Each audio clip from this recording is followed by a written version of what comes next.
On se rend à présent dans la région lausannoise à la découverte d'une œuvre géante. Un peintre roman s'est lancé dans la réalisation d'une fresque de 100 mètres, inspirée des fameux nus de Michel-Ange, visibles au Vatican sur le plafond de la chapelle Sixtine.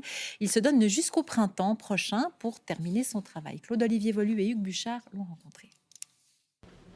Sa main ne flanche pas. Pour ses 50 ans de carrière, le peintre biennois Diego Smagnotto s'attaque à un génie de la peinture avec l'assurance que lui confère son expérience.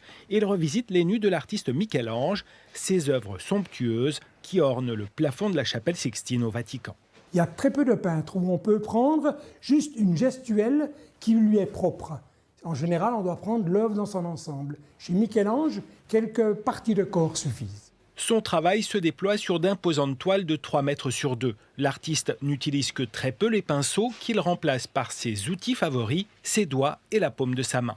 J'ai très peu de préhension dans les doigts, ce qui fait que je n'arrive pas à tenir correctement un pinceau. Donc les doigts, gentiment, se sont imposés. Il y a un côté très sensuel au moment où vous créez cette matière.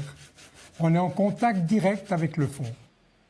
Issu de l'école du surréalisme, spécialisé dans les trompe-l'œil, Diego Smagnotto réalise là son ouvrage le plus imposant. Mais les détails comptent aussi. Il lui faut beaucoup de doigté pour reproduire avec précision les œuvres de Michel-Ange avant de les déconstruire. Là, c'est le premier travail que j'ai fait pour voir comment lui posait, comment lui travaillait les ombres et les lumières.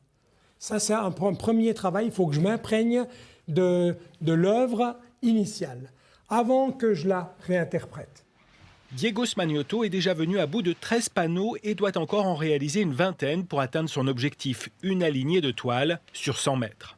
Je ne tiens pas absolument à faire le record du monde du tableau le plus long. C'est en fait pour créer cette scénographie, cette gestuelle, il me fallait une distance qui me permette de m'exprimer complètement. Le peintre espère finaliser son œuvre avant l'été prochain. Il cherche encore le lieu le plus adéquat pour exposer sa fresque de 100 mètres.